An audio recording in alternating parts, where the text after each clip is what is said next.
And now it's time for Mob Talk Radio with your host, Jeff Canarsie.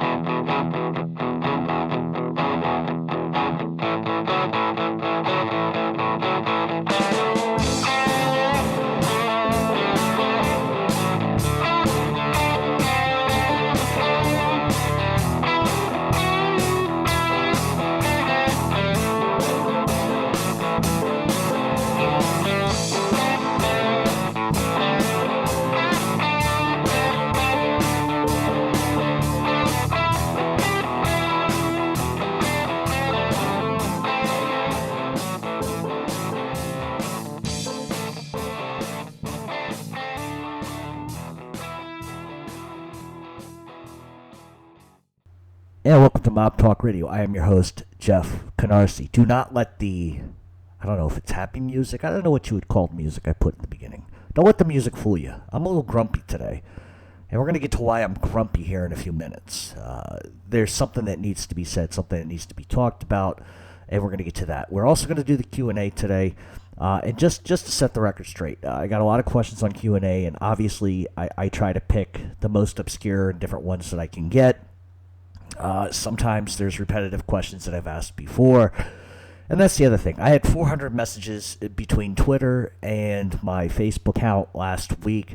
And I know you guys love submitting questions, and I love getting them. I just don't have the time on a daily basis to answer 50, 60 questions a day. I just don't. Not at this point. I think moving ahead towards the future, I'm going to bring somebody on that can handle some of that for me. Where they can just read me the question and I tell them the answer and they handle it, just because I don't have enough time in my day with my personal life and what I do have going on outside of the show to sort of keep up with all of that. So that's pretty much that. We're also going to talk today about Witsec Mafia a little bit. The third part of the extended article by John Gotti Jr. is out. Obviously, I read it. You can go to witsecmafia.com and read the extended version of 1, 2, and 3, or you can go out and pick up the Men's Journal magazine to read what Junior had to say and what they published there. And I believe Gerard Butler's on the cover of that. So run out and get that. It's a good read. And also go over to witsecmafia.com and check out the articles. It's a wide variety. It's not. A lot of people seem to think it's about one person. It's not. It's about a lot of different things, and I think it's important that people read it. I think that there is this idea, and I don't want to get down this rabbit trail right now because it's going to be a rabbit trail I'm going to go down here at some point. So, needless to say, just go over to witsecmafia.com and just check out the article that was written by John Gotti Jr., Chris Casparosa, and Richard Stratton. It's a good article with a lot of information, facts. That's the one thing you can never sort of argue is facts. When facts are presented before you and sit in front of your face, you can't deny them. And so if you're looking for a fluff article or you're looking for an article that makes assertions, this is not an article that makes assertions. This is an article that backs up every single word, every single sentence with a fact. And I think there's a lot to be said for that. We're going to cover the Joey Merlino trial, too. Just kind of update you on what's going on. Monday in Manhattan Federal Court, the cross-examination of John Rubio begins. I will be there for that. And I know I have said on the record that I specifically was not going to attend this, but some things changed, and I feel like it's necessary that I go and attend at least the cross, just because of what I've been hearing and stuff like that. So I'll probably be doing that on Monday. As for the show next week, it'll be another topic with somebody else, and I'm trying to think. Excuse me. I got stuck in a frigid cold yesterday. I'm a little under the weather, but all that being said, we're going to cover the Q&A today, Witsec Mafia. We're going to talk about Joey Merlino, and I am going to go after Sammy Gravano a little bit and Karen Gravano. Now, for those that are going to roll their eyes immediately when I say that, there's a reason why I am.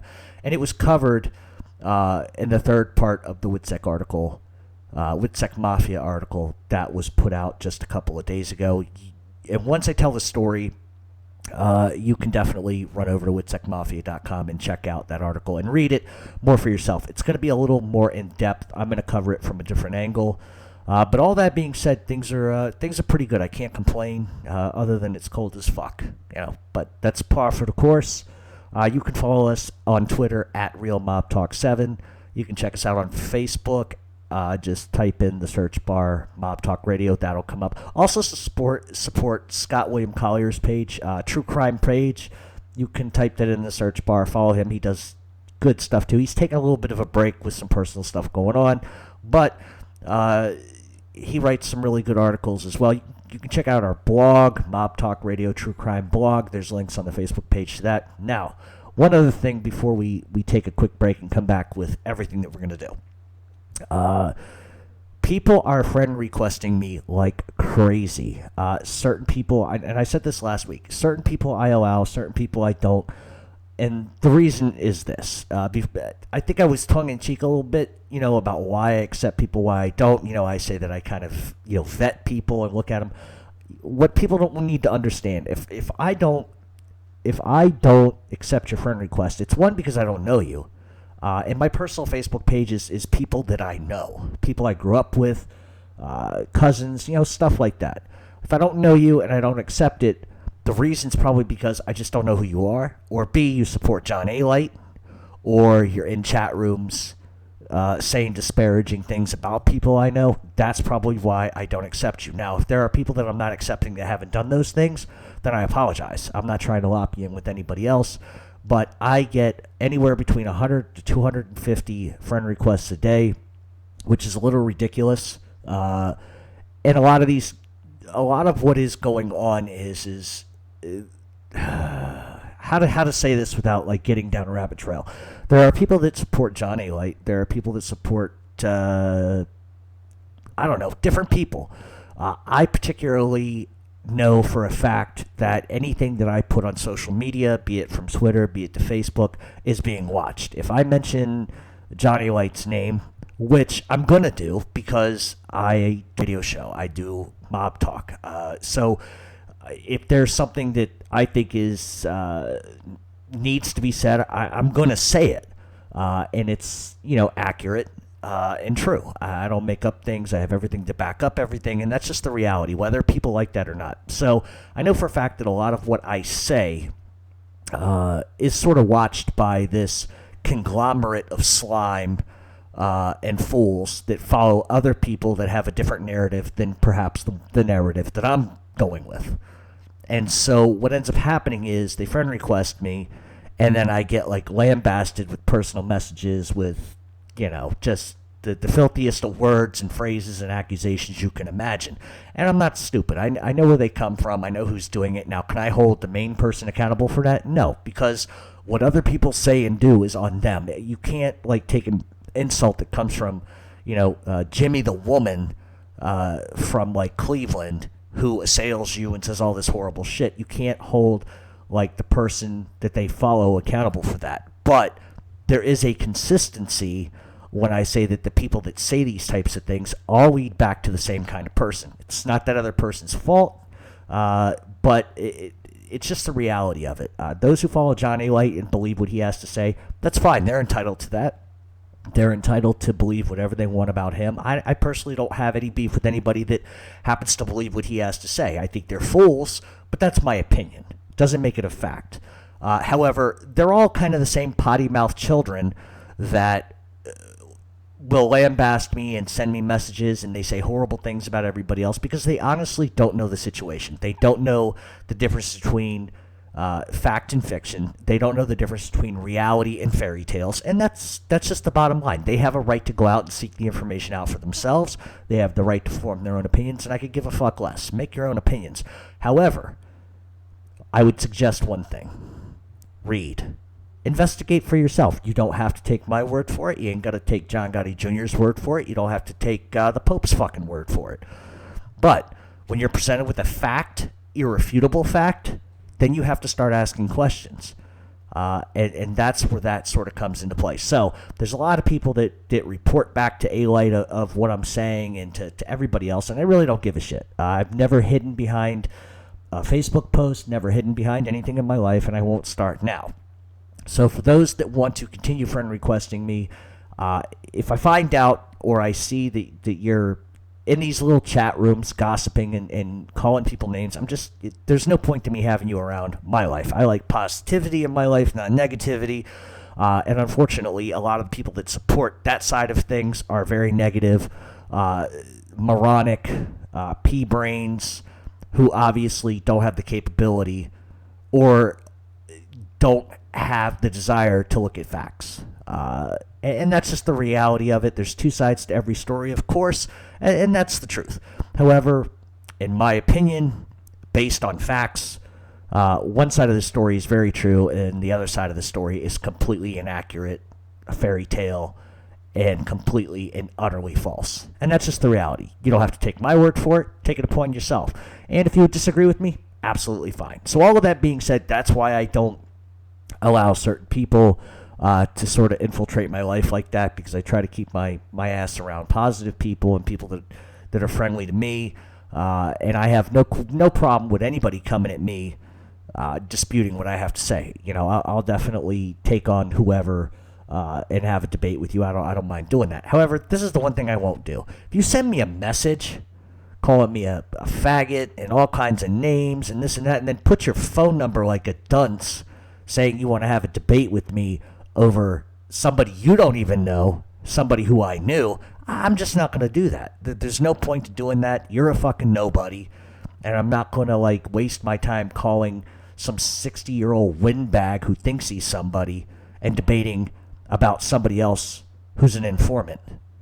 And that's the other thing. If you support an informant, by all means, you have every right to do that, but you're supporting a rat. And when you support a rat, you're not getting the truth, and you're following somebody because of something you believe they are. And there's no help for somebody like that listens and follows that crap. There is no help for you.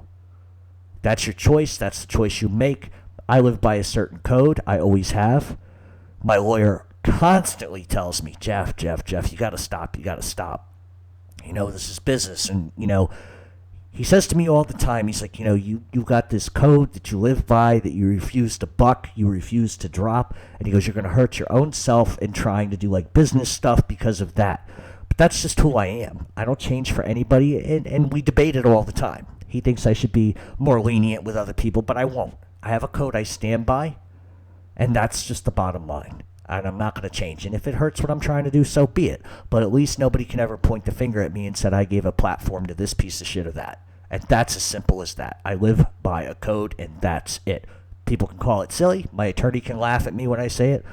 But he knows me well enough to know that my feet are in the sand, and I'm not bucking. I'm not moving for nobody, not moving an inch. So here's what we're going to do. Sorry I ranted. It's a rabbit trail. See, I knew I was going to fucking do that. We're going to take a break, and when we come back, we're going to talk about Witsec Mafia.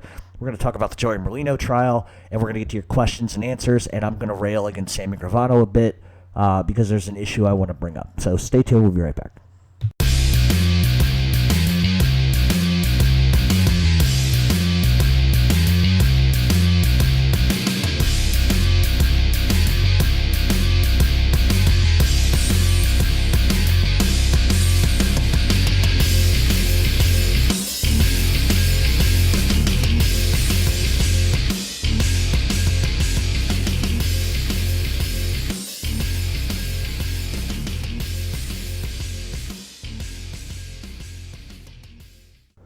And welcome back to Mob Talk Radio. We are going to talk about the Q&A and everything else that I mentioned earlier.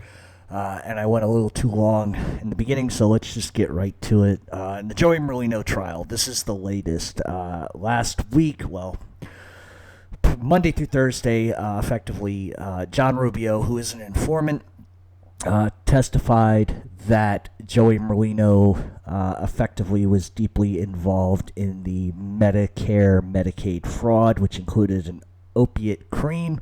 There were tapes played from wiretaps where Joey actually says, and I'm going to semi-quote here, that he is not getting involved in that business. So it directly sort of convolutes what Rubio was stating. And there are some other things. They showed photos of Merlino in a restaurant where the FBI effectively gave $30,000 to Rubio to rent out an establishment to have a dinner with a lot of high-ranking mob members, $1,000 a plate, and it really didn't prove to be really that fruitful, other than just common conversations. According to different reports, Joey talked about murder and how easy it was, which is something we've known for a long time. That's not an indictment of murder. It's just, so to speak, tongue-in-cheek conversation. Beginning on Monday, the cross-examination will start in Manhattan Federal Court of John Rubio, and there are going to be some things that are going to make or break it. Now, I don't want to make like a hockey translation here, but it's like being in the 7th game of the Stanley Cup Finals, and you're down by 2 goals with 20 minutes to go. You're going to put all your best players, or not even 20 minutes, 5 minutes to go, and you're going to put all your best players on the ice, and you're going to hope to tie the game and get the win in overtime. Effectively, this is going to be a monster cross-examination. Several of these informants have domestic violence on their record, which is one of the things that the prosecution tried to fight to get thrown out. But unfortunately, that didn't work, so I expect that to be brought up as well. And also, I think a lot of the questions are going to pertain to why weren't all of the audio tapes available? Why are there parts of the audio tapes missing? Why did Rubio delete some of these tapes? These are all going to be things, including FBI misconduct in the case. So these are all things that lends itself to Joey Merlino fighting the case. Otherwise, he probably would have taken... Realistically, Joey has never taken a plea ever in his life. He never will. But he was offered 46 months in prison, turned it down, and decided to fight. And the reason why is because of the FBI misconduct and sort of the morality of Rubio and who he is. But it's probably, like I said, it's going to be like the Stanley Cup Finals on Monday with the cross-examination. If the defense attorneys can really make Rubio look exactly like he is, it's going to be good for Joey. So that's what's going on in the Merlino case. Nothing blockbuster as of yet, but Monday's going to be a huge day for Joey Merlino's defense. And I will likely be there just to I want to hear what the cross is like. So that's what's going on in the Merlino front. Now, Witsec Mafia, really, really quick. Go to witsecmafia.com, 3-part series or 3-part articles. Very in-depth, very good. Everything you ever wanted to know about FBI misconduct and allowing government informants and Witsec members to still commit crimes while under the jurisdiction of the FBI is pretty much outed. So go there and check out those articles. A lot of in-depth information. Now, let me get to Sammy Gravano really quick before we get to the Q&A. I have long made it known that I'm not a fan of Sammy Gravano. I understand why certain people would follow him. He was at the top of the food chain of the Gambino crime family. However, this is the issue that I have, and it sort of correlates to Witsec Mafia. In Witsec Mafia Part 3, which can be seen at witsecmafia.com, there is a bit of things about a young man named Alan Kaiser, whose sister is Joy Faraci. Alan Kaiser was a kid. This kid was not in the mafia. He was just a kid, just a teenager. In August 5th of 1977, I believe he was 16 years old, Sammy Gravano and William Melito kills him for no reason. Gravano calls it a mistaken identity, but admitted under oath that he did kill him. But he doesn't mention that in his book, and there's a reason why. Because it makes him look truly like he was, which was a scumbag. The thing that aggravates me about this situation is that Karen Gravano, who has made really her livelihood at this point as being the daughter of Sammy Gravano, has never really made mention of Alan Kaiser. And that's a problem. And the reason why it's a problem is because she consistently has said in different interviews and stuff like that, that her father only killed mob people, et cetera, and that's not true. It's not accurate. Now, I'm not saying that I expect Karen Gravano to come out publicly and apologize to people because, first of all, I don't think she ever would do that. That's just not her MO. But the reality is that a 16-year-old kid was killed for doing nothing. For doing absolutely nothing. And nobody talks about it. Witsec Mafia does cover a bit of it. And you can go on Google and type in Alan Kaiser, Sammy Gravano, Merlino murder, and you'll effectively see exactly what happened. And I don't want to go into the grisly details of what happened, but the point is that just based on that, Sammy Gravano should have done the rest of his life in prison. But no, the FBI lets him out and he becomes a drug dealer. Glowingly misconduct from the FBI. And what is truly disgusting is that Karen Gravano has made a career off of who her father was, and she has her own, I don't want to call it talent because I don't think it is talent.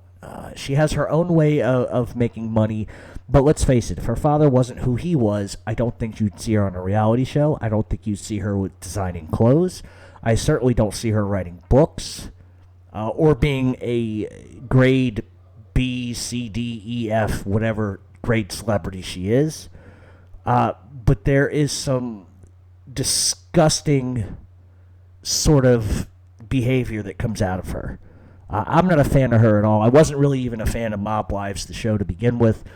But I think if you're going to do due diligence here, and you're going to be a celebrity, and this goes for everybody, I'm not going to just pigeonhole her, but you have a diligence to accept the fact of who your father was, what he has done.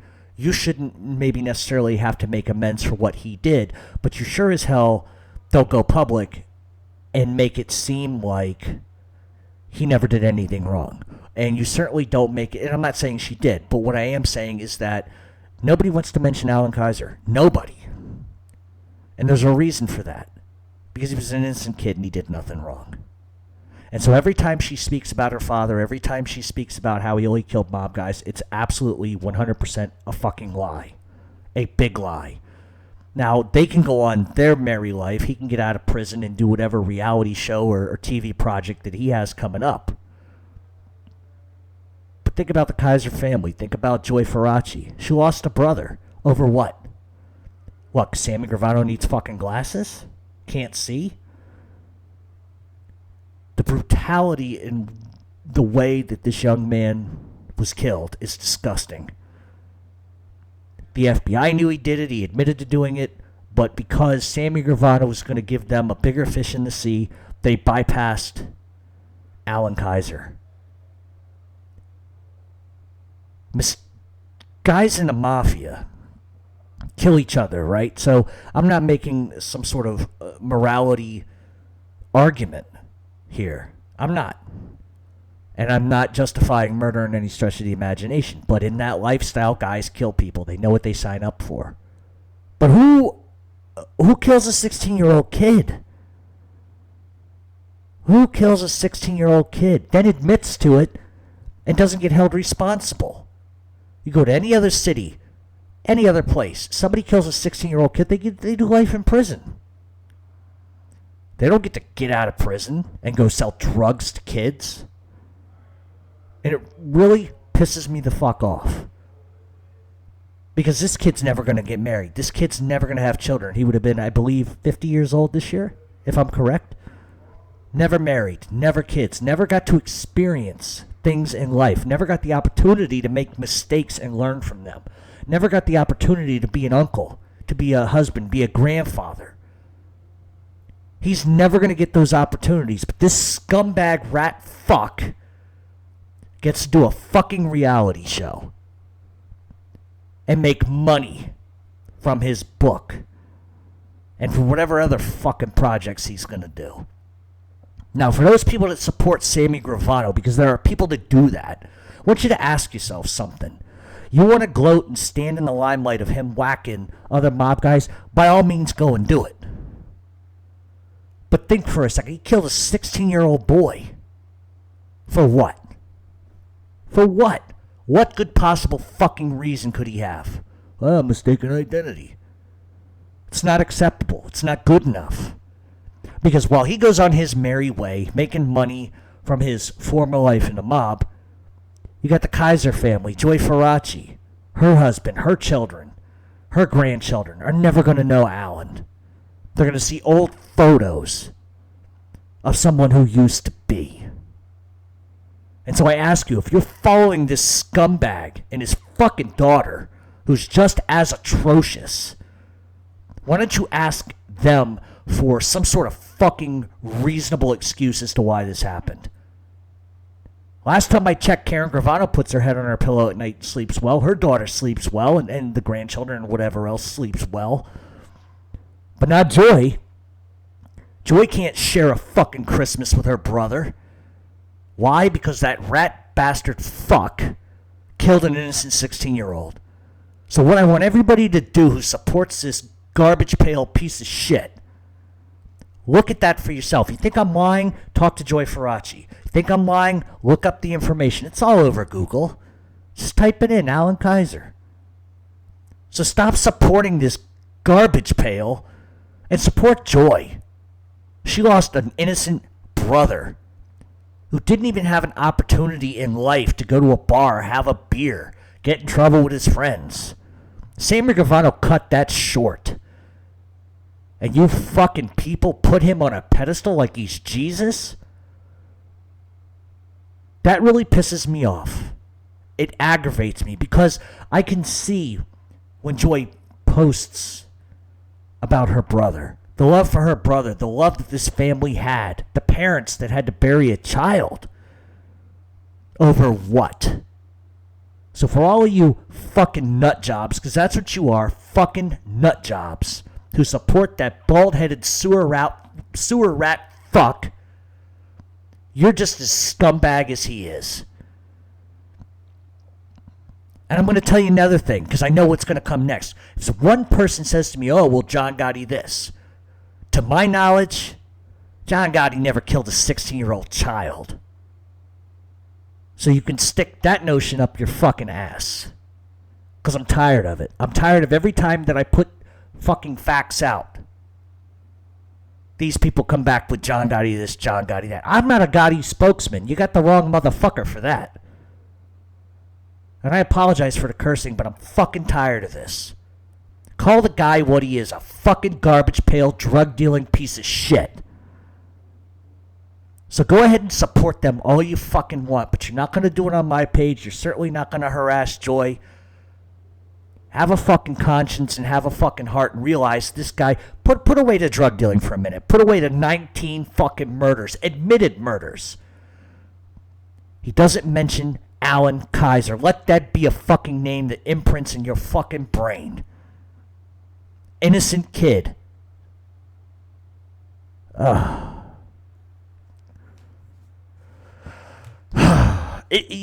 sorry. You know, I get really pent up and bent about this type of shit because I see everybody supporting somebody that's just a pile of shit. And nobody seems to mention it. Everybody wants to put that part of the story to the side like it's not important. And it is important because a family was destroyed by the actions of one pile of shit. Guy who didn't give a fuck about the sanctity of life, didn't give a fuck about his own brother-in-law, for Christ's sakes. And those are facts. That's not innuendo. That's not guesswork. Those are facts. So why don't you ask the Gravanos that tough question? What's your response to killing a 16-year-old child? There is no excuse. There is zero excuse. And that's the person Sammy Gravano is. Stop fucking running around like he's some tough guy, underboss, a Gambino crime family. He killed a 16-year-old kid. That's not a fucking tough guy. That's a punk and a dog and a coward. A coward does that. That's all I have to say about it. And Joy, if you're listening, I love you. And, you know, whatever you need, you get. I already told you that. And I will continue to hammer them on this. Murder is murder, no matter how you cut it. But there's a big difference. A big difference between killing somebody that's in the mafia and pulling up alongside a 16-year-old and shotgunning him. And then shooting him in the face. Punk, coward, rats. All right, so. And if you want to ask any questions of Joy, she's on Facebook. You can talk to her. I don't want everybody running to her asking her questions, because you know what? She shouldn't have to relive this 35 years after the fact. She shouldn't have to live this. And every time this rat posts anything, every time his daughter posts something, she has to relive that. You don't. No, because you sit at home on your keyboard, you tough guy on the keyboard. Closest thing you've ever been in the mafia is watching motherfucking Casino. So if you have no idea what it's like to lose somebody from that lifestyle, just lose somebody in general from a psychopath, have some goddamn heart. Look at the pain in her eyes instead of sending your Sammy Gravano I love you messages. Fuck him. All right, that being said, sorry I went on a rabbit trail, but it's something that really pisses me off because nobody wants to mention that. All right, we're going to get to this Q&A here. I got a bunch of questions. I'm not going to roll through them as quick as I can. I am running behind as far as the show goes, but let's begin. Question number 1. Have you ever seen a mob family as related by blood or marriage as Detroit? Many cousins, nephews, and etc. Do you think this is the way one of the more secretive and mysterious families? Do you think they're like what is? Do you think this is why they're one of the most mysterious families in Cosa Nostra? Is that the reason they're still around? That's from my buddy Johnny LaRue. I think, not necessarily Detroit, but I think that if there was a mob family that related by blood and marriage, it's really going to be the Bonanos and the Profacis. Joe Bonanno combining with the Profacis made him a really tight family. And then when you add Stefano Magaddino, who is his cousin, that's really, I think, a bigger crime family that really solidified power by marriage and by through blood as well. Detroit still has numbers, but they're not what they once were. But I would agree that because Detroit had a lot of nephews, cousins, and uncles involved, it does make them one of the more secretive ones. But if you look at things such as the Secrets family trial in Chicago, which we are going to talk about today, obviously, just because you have family doesn't make you a more secretive family, as we're going to see later on. But I think, really, if you look in terms of today's time period, or even going back 30, 35 years, I think the Bonanos, Profacis, and Stefano Magaddino and that whole group together really made them a powerhouse, especially adding the Profaci side of it, because he effectively rendered Profaci neutered at that point and took over everything. So that's essentially what my opinion would be. Tommy Blanchard, if you were the boss of your own family, in which style would you run it? Crazy like the Chin, run it fearful like Anastasia, or highly intelligent like Carlo Gambino? It's funny. I had this conversation with somebody I know just the other day, and it's like Vincent the Chin played the crazy routine, and it really enabled him to stay off the radar as far as the FBI, because the FBI didn't know whether he was fucking nuts or normal. Anastasia was feared by everyone, and so he was able to run like that. And Gambino was just highly secretive, highly smart, and etc. So I think in today's time period, I think running it like the Chin, being crazy, would probably be more helpful in today's time period. I really do. Because I think you can be as smart as you want nowadays. You can be as feared as you want nowadays. But the way surveillance and the FBI can really hone in on wiretaps, audio taps, and just everything else, tapping phones, I think it's really hard. I think it's really hard today. So I think today, if I was going to run my own family, so to speak, I think I would be crazy like the Chin. I think that I think you avail yourself a little more leeway that way. But that's essentially what I think. Robert Wilkins, did Sal Catalano have dual citizen in the Sicilian Mafia and the Bonanno family? What were the circumstances involving Carlo Gambino's arrest at the mini commission meeting? Okay. Robert Wilkins is exactly right. Sal Catalano did have dual citizenship, so to speak. He was a made man in the Sicilian Mafia. He was a captain. But he was a big player in the pizza connection, and he ran essentially a storefront bakery off of Knickerbocker Avenue, which is one of the major fronts used to import narcotics. And the pizza connection effectively was a huge drug ring set up where they would buy pizza places and they would import the heroin by using like tomato cans and et cetera, et cetera, et cetera.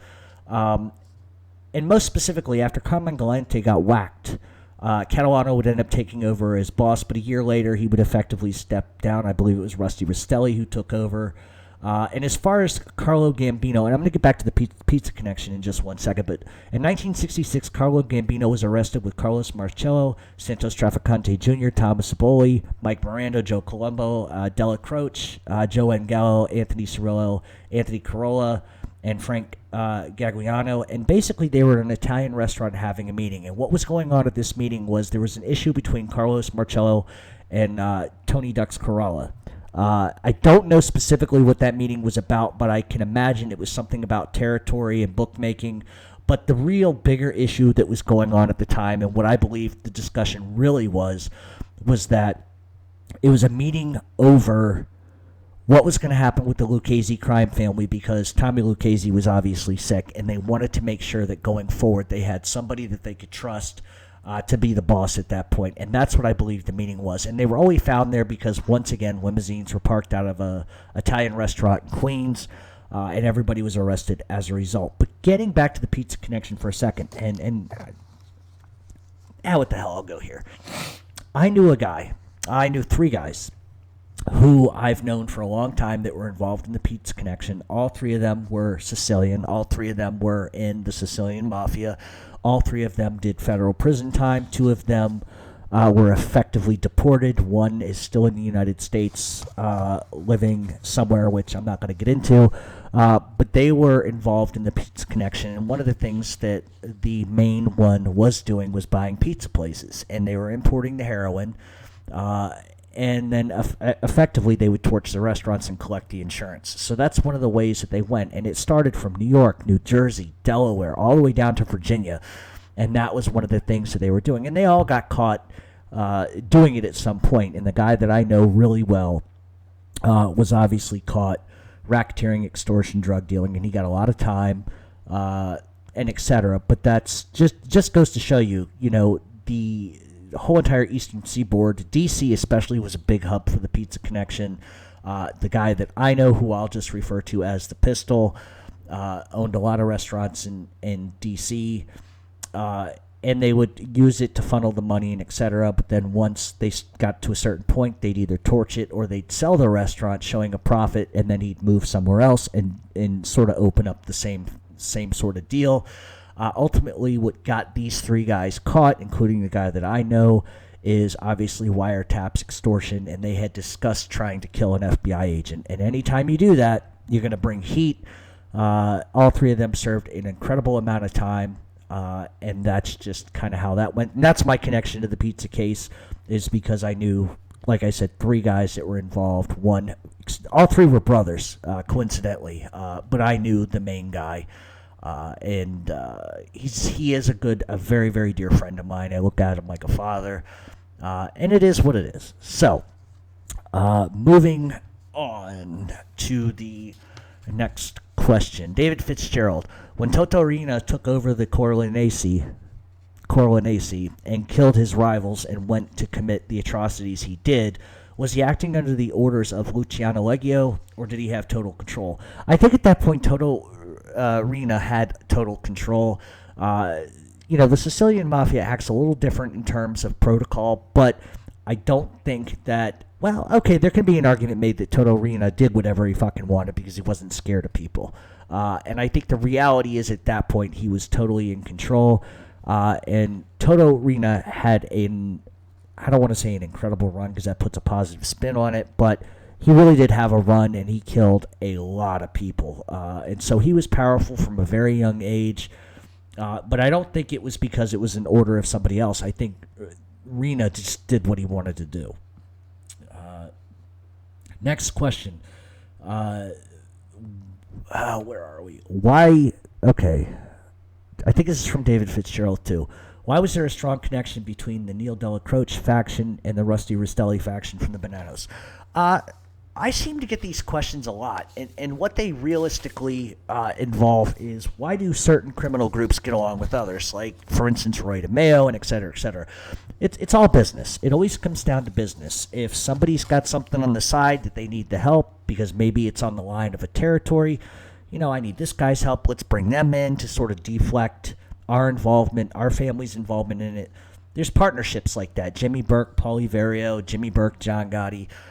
So there's always like an ebb and flow. Business is business, money is money, and where there's money, there's business. And that's sort of the reality of it. I don't think it's necessarily because they were all fishermen together or because they went golfing together. It just, the ends always justify the means with particular groups like that. The next question is, was Virginia Hill murdered? As far as I'm concerned, absolutely. For those that don't know, Virginia Hill was the girlfriend of Joe Adonis and the girlfriend of Bugsy Siegel, which created a massive problem for the Mafia. Just like Marilyn Monroe caused a lot of problems for the Kennedys, she really knew too much. And as a result, ultimately, Virginia Hill has to go. She knows too much about the mob. She knows too much about people. And that's just the end result of sort of that. But we're going to touch on that a little bit more because there is another question that I have related to that. Johnny LaRue, how do you think the mob would have been affected had Luciano not gone to prison in the 30s? I think as far as the structure fairly kept in line with everything else. You know, the structure has always been the way it's been. Luciano doesn't go to prison. Maybe they stay a little, less visible, but I don't think it has the effect that people think. I think if anything, with Luciano getting pushed out, sort of brings, Gambino into the limelight and everybody else, and I think that they went in a right direction. And I've always said this about Luciano, they pushed him out. And anybody that tells you otherwise is full of shit. They effectively pushed him out, sent him a thanks for everything gift, which I believe Frank Sinatra is the one that took to Italy to when he went to visit him. And Luciano always sort of stayed as a consigliere and would carry on conversations of what he thinks could benefit them, and what they think, they should do. But at the end of the day, I don't think him being sort of going to prison really changed the dichotomy of anything. I think it just allowed guys who were young and eager to sort of step up and do what they wanted to do. So there's positive and negatives to that. But as far as I'm concerned, I don't think it affected the mob in a negative. I think it affected them in a positive. But that ultimately would end Luciano's reign as far as I'm concerned. Next question is, what is your opinion on Joe Dogs Iannuzzi? Joe Dogs was a rat. And so my opinion of him is Joe Dogs was playing in a world that was bigger than he was. He was a bit gambler, a bit hustler. Really wasn't... I'm trying to be fair here, but he really wasn't a big player. He liked to talk a big game. I don't think many people would have ever had the balls to talk to certain upper echelon mobsters the way Joe Dogs did. He was also involved in the mob at a time where there was paranoia, the 70s, the paranoia period. But it's hard for me to really say that he was a great guy, a bad guy. He was a snitch, an informant at the end of the day, and he was almost killed, and that's exactly why he ended up ratting. But he was a minor player that had grand ideas and never had any money. And so in the realm of things, he really wasn't a top guy in the mob at all. It was just one of those things where it's only amplified because he was almost murdered and testified and sent a bunch of people to prison. And so that's why we even know the name Joe Dogs Iannuzzi. But he really wasn't a big player. He was a small player in a big pond, and that's effectively who Joe Dogs Iannuzzi was. And there is a book on him, and there's also wiretaps that you can listen to on YouTube. Type in Joe Dogs Iannuzzi, and you'll hear all the wiretaps, which are effectively pretty creepy. Okay, Albert Bozelli. A lot of comments mention John Gotti killing Castellano as a boss, but they failed to mention Vito Genovese, who tried to kill Frank Costello, Joey Gallo, who killed Joe Colombo, and how Carlo Gambino set up Anastasia to get murdered. So what happened to the rule about killing a boss? I have been a big proponent of this, and I've been saying this for a long time on this show. If you are going to use John Gotti as a scapegoat for what he did, like I've said on the record multiple times, everyone knew John Gotti was going to take care of Paul Castellano.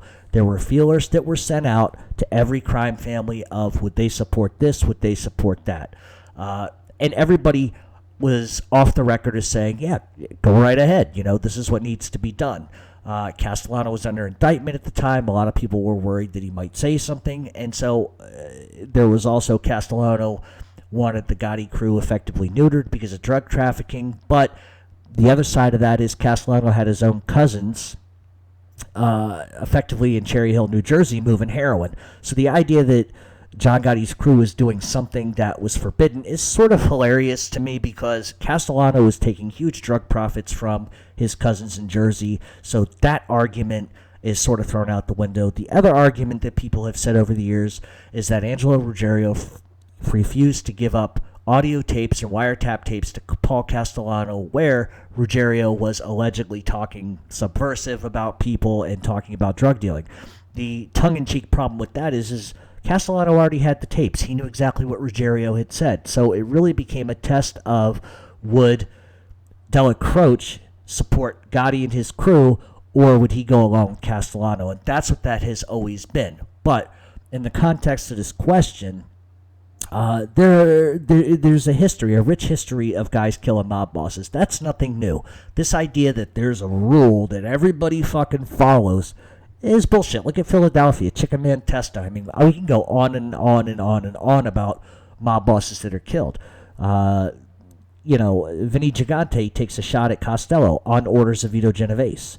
So then you move to Joey Gallo, who pops Colombo.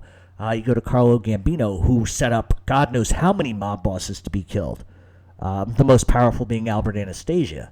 So the idea that this doesn't exist is bullshit. It's a fantasy that authors write because at the end of the day, if it's good for business, it's going to happen. So if you're going to hold John Gotti subject to that rule, you're wrong because a lot of people before him did it. This is nothing new.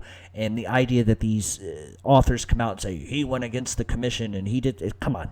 How many other times did these guys do this? So he was no different than anybody else. Perhaps because it was a grand event.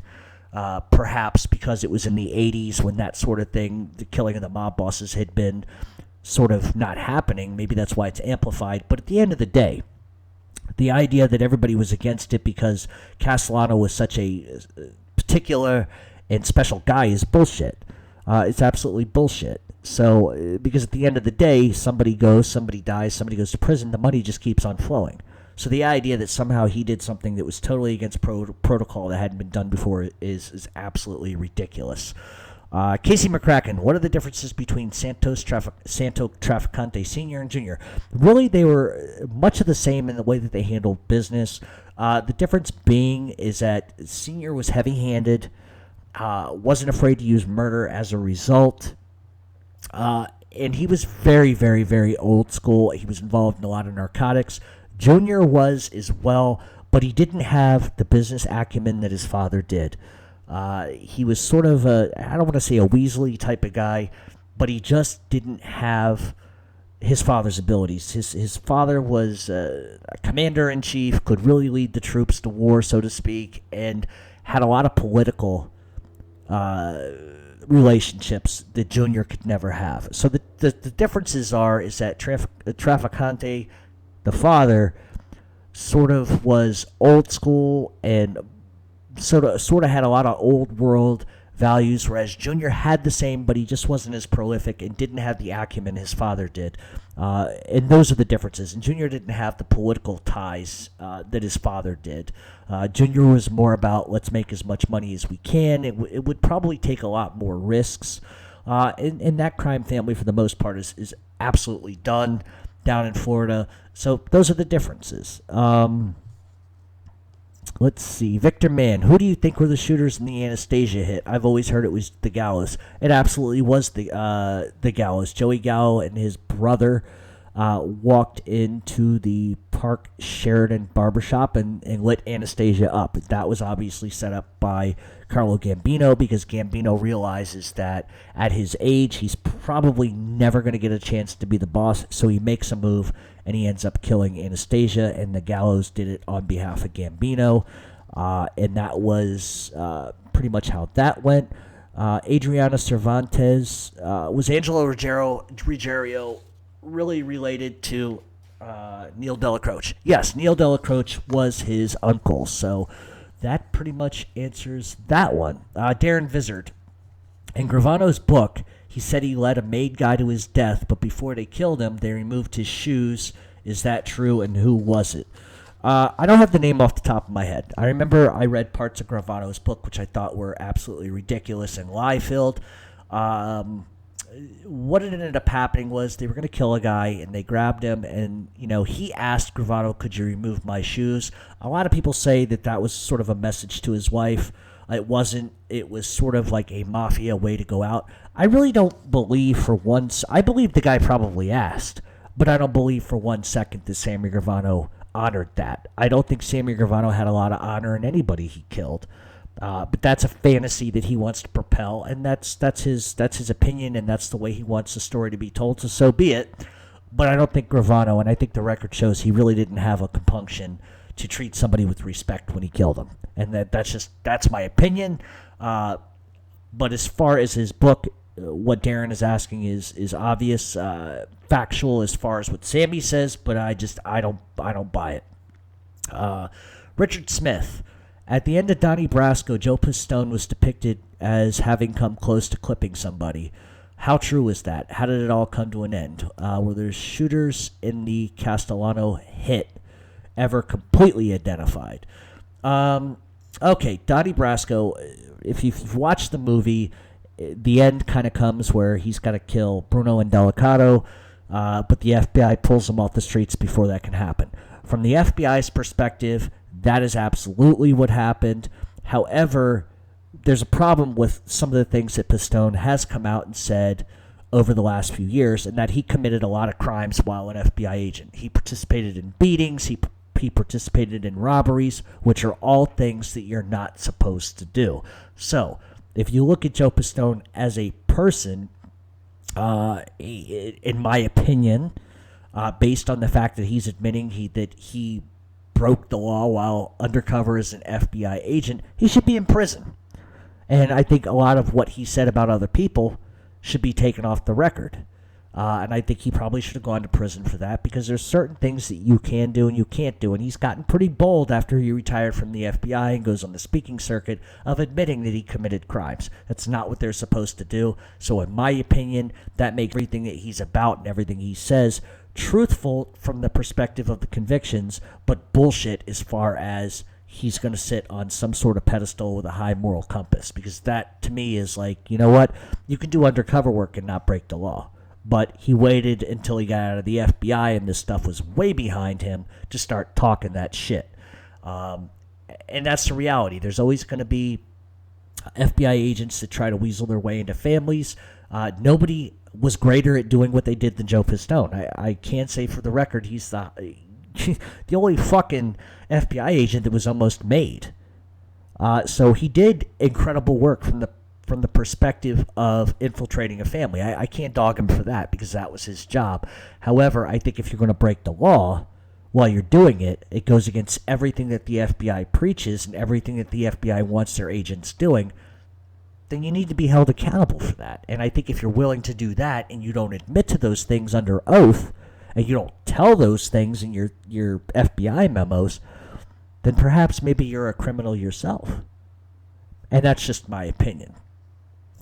David Fitzgerald, what was the beef between Bugsy Siegel and Joe Adonis? Allegedly, they hated each other, and Virginia Hill set Bugsy up. Virginia Hill was very responsible for putting Bugsy Siegel at ease that night that he was killed.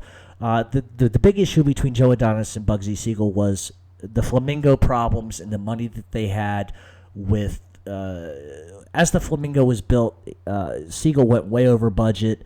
As the Flamingo then started to actually make money, Bugsy Siegel sort of became a celebrity, and Bugsy Siegel sort of started carousing in those circles, much like Joey Gallo did in his later years before he got killed. He sort of became a celebrity, and Joe Adonis and Bugsy Siegel were both involved with Virginia Hill sexually and relationship-wise, and that was really what the big beef was. Bugsy didn't like Joe Adonis sort of creeping up on his girl, and Joe Adonis didn't think that Bugsy was much. And so that's effectively where that sort of negative part of their relationship, not liking each other, came from. But Virginia Hill was definitely a player in what happened to Bugsy Siegel, and she eventually, got the same sort of respect. Okay, what was the relationship like between John Gotti and Jimmy Burke? Was it mutual respect or rivalry, or maybe they feared each other? Jimmy Burke was one of the most respected and highest-ranking guys to ever not be made. I don't care where you go in Queens. You mention Jimmy Burke, and people love Jimmy Burke. There's not a lot of people that are going to say anything bad about Jimmy Burke. He was a tough guy. He did what he had to do. He would commit murder if he needed to, but he was respected by everybody. And I think the reason why you're respected is, yes, you are feared to a large extent, but I don't think John Gotti ever feared Jimmy Burke. I think there's a mutual respect there. Jimmy Burke does what he does. John Gotti does what he does. And let's remember, John Gotti oversaw the part of the Kennedy airport stuff that was going on at the time, and Jimmy Burke was also involved in Kennedy. So they knew they naturally have to sort of work together. And at one point, I know that Jimmy Burke had to go to John Gotti to get permission to do some stuff at Kennedy. So there's a mutual respect between the two of them there, and I think that's what it is. Fear, not necessarily, because I don't think Jimmy Burke would ever have gone after John Gotti and John Gotti after Jimmy Burke. It's a respect thing. Jimmy made money for a lot of people. And he was a go-to guy for problems. If the Gambinos needed something taken care of, Jimmy wouldn't hesitate to offer his help. And that's the thing. Jimmy was able to circulate himself in enough different mob crews that he was mutually respected amongst everybody. And he was feared to a large extent because they knew who they were dealing with. But I think it came more out of, this guy is a gangster, and gangsters respect gangsters. I can't say it enough. And so I think that was the reality, is mutual respect. I don't think there was a natural rivalry there because everybody was making money, and what was good for business was good for business. All right. Joey Southside, my buddy in Chicago. Where would the outfit be without the family secret trial? Why is the government quick to believe trash cans like Frank Calabrese Jr.? And the reason, first of all, you need to know what the Family Secrets trial is. It was actually called Operation Family Secrets, and it was an FBI investigation of mob-related crimes in Chicago. It was one of the most successful FBI investigations of organized crime that has ever been conducted. It was effectively called the Family Secrets trial because of the betrayal from the Calabrese family. The children of Frank Calabrese Sr., that being Frank and Nick, actually testified against their own father, and the indictment actually led to 14 defendants, and it covered 18 murders between 1970 and 86, and really decimated the Chicago mob. So if you sort of take away that Secrets family trial, I don't think necessarily that trial in and of itself was enough to destabilize Chicago. It certainly didn't help, like Joey Lombardo and a lot of other guys were convicted as a result of this trial. What it effectively did, because if you go post, say, Sam Giancana, the Chicago mob had a lot of issues because of Sam Giancana. Once they killed Giancana, they had already been hurt. Giancana had a big mouth, was involved with Sinatra, Dean Martin, and a lot of political shit like the Kennedys and Marilyn Monroe, the McGuire sisters. Giancana really created a problem for the Chicago mob, and that's when the downfall of the Chicago mob, in my opinion, sort of began. It really, Giancana, the thing that was bad for him was he liked to be seen, and that's not a good thing. And so after Giancana's killed, the Chicago mob is on the decline, but sort of begins to climb back up, and then you have this shit with Frank Calabrese Jr. and his brother Nick, testifying against his father, and really the upper echelon of the Chicago mob at that point. So there is some validity to saying that the Calabreses did fuck up the Chicago mob, and they did. But Do I think that it necessarily led to a lot of the things we see now? No, because by all accounts, as far as I'm concerned, and from what I know, Chicago mob is on the rise again, as a lot of other crime families are. But I think if you take away, let's say, Giancana, the Chicago mob keeps just running like it always has. If you take away the Family Secrets trial, I think the difference would be is that you wouldn't have seen the crumbling of the Chicago mob the way it did, and I think they would have just kept going as far as on the rise. But ultimately, at the end of the day, that family trial did not help the Chicago mob. It set them back a great deal, but as we've seen in the last probably 7 to 10 years, the Chicago mob is starting to reclaim what they once had. And the Chicago mob is never going to be what they were back in the 40s and the 60s. It's just never going to happen. Things in life change. The political connections that they once had, they don't have now. And so really, it's a rebound of sorts right now, and the numbers are getting up there again. But you're never going to reclaim the numbers or the glory days. That's just the bottom line. Okay. Bobby Lee, I heard John Gotti was born with no toes, and that's why he had such swag when he walked. Actually, that's not true. John Gotti was hit by a garbage truck, when he was young, and he lost 2 toes on one foot and 1 toe on the other foot and had over 500 stitches from his knee to his ankle. That's why he had a bounce, not because he wasn't born with any toes. There was an accident in his youth, and that's why he had the bounce that he had. Alex Hicker Grant, can you discuss the state of the Gambinos? Is it feasible for Frank Cali to have a long run? I'm not going to talk about any names associated with them, but what I can say about the Gambino family in general is that they do not have the numbers like the Genoveses do. However, it is the Sicilian contacts, the overseas contacts, and the move into Canada, which really makes the Gambinos really the most powerful crime family in New York City as we speak. Like I said, the Genoveses have literally more men, but they don't have the power. The Gambinos really have the power, and a lot of that is because of Sicilian Mafia roots and a lot of Sicilian contacts. And anytime you start moving into other territories like overseas and into Canada, you will make yourself very powerful. You don't have to have numbers to be powerful. You just have to have a very loyal group. And the Gambinos, as far as my opinion, are the number one most powerful family in New York City today, followed by the Genoveses. Albert Bozelli. I just watched Boardwalk Empire for the 5th or 6th time, and I know some of the characters are fictional. They put a lot of emphasis on Meyer Lansky and his involvement in heroin. I read his main thing was gambling, but was he really into the heroin trade? Absolutely, Meyer Lansky was involved in heroin. Now, to the perspective of he's not dealing the shit, but he's funneling money to and from people, has the contacts overseas. He participated in the meeting that was in Sicily over heroin trade, which included Luciano and a lot of other people, and Carmine Galante. And what it was to set up the heroin distribution routes. And Meyer Lansky's involvement in that was money, and his involvement in that was helping set up some of the direct routes that went into the Middle East, and because that's where the opioids were coming from at the time, as well as they were coming from Sicily, but they had to come into Sicily from somewhere else, and that's effectively where Meyer Lansky stepped in. But Meyer Lansky really was a numbers guy. He was always called the mob's accountant for a reason. But yes, he was involved in drugs, and that much is absolutely true.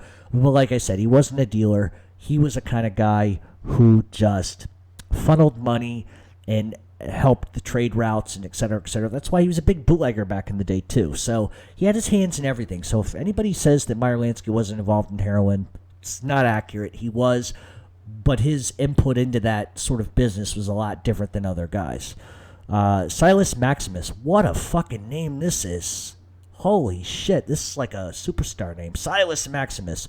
These mob guys were old, 60s, 70s, and you read about them getting pinched for beatings, murder. Are they actually the ones doing it, or do they get younger guys to do it? it would be interesting to see like a 75-year-old guy with a pipe in his hand beating somebody over the head. I think in certain cases these guys are doing it themselves. I think in other cases they're telling their subordinates to do it. Thing is, it doesn't matter. If I tell Joey Bag of Donuts to go down to the block and pipe somebody, I'm going to be responsible for that in an indictment because I gave an order. So I think in certain cases, that is what's happening. They're ordering people to do it. In other cases, they're doing it themselves. It just kind of goes back and forth. I don't think like an 85-year-old guy is going to grab some weapons and just go tune somebody up. But it's happened before. So kind of goes both ways. Robert Sunafrank, what are your thoughts on the Bath Avenue crew and Anthony Spiro? Did Spiro have intentions of making these guys? Absolutely not. He had no intention of making anybody but one. And I believe it was Paulie Galino, I think, was the one they killed. And the reason why he was killed was because he put his hands on Spiro, which you just don't do. They were a reckless group. They were a tough group. These guys definitely were not Boy Scouts, but like I said, yeah, I think the reality is they were too wild. They were committing bank robberies and bullshit like that.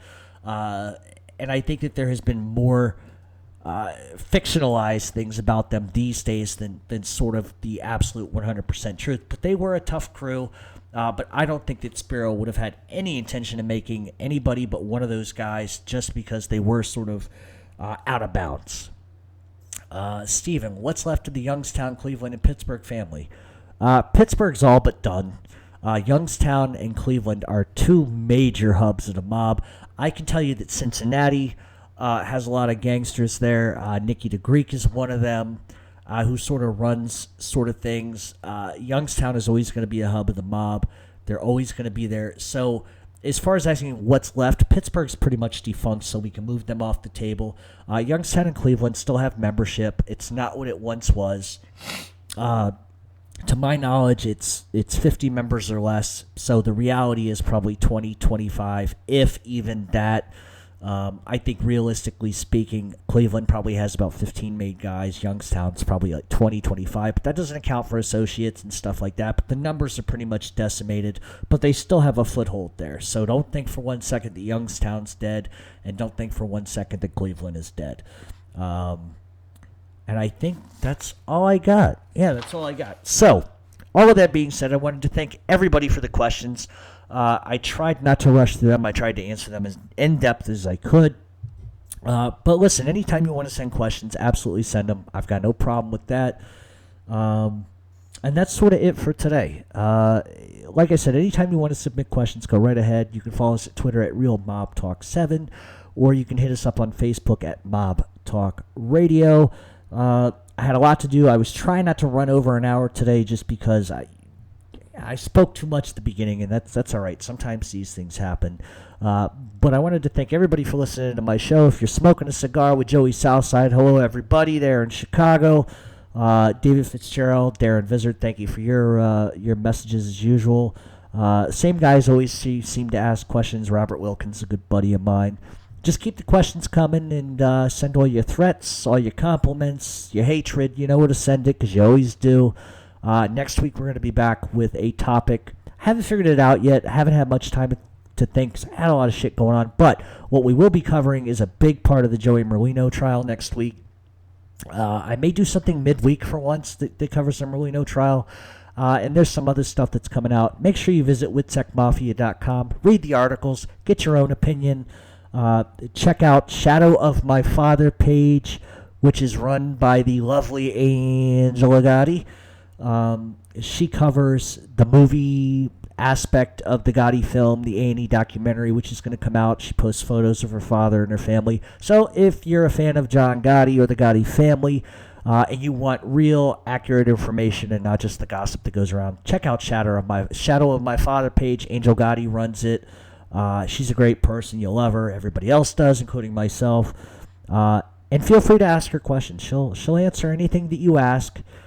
She's very cordial. Don't think that she's going to be some psychopath that's going to bite your head off if you ask a personal question. She tries to get the questions as much as she can and support her page. That's the only place you're going to get the accurate information about the movie and what's sort of going on with the A&E docuseries that will be coming out soon. So please, like her page, share her page, Show her some love. And I think I'm done. I don't think there's anything else to mention at the top of it. But yeah, give us a follow on Twitter. Send your threats, complaints, and grievances, or whatever else you got. And that's it. Feel free to message me. Feel free to friend request me or whatever.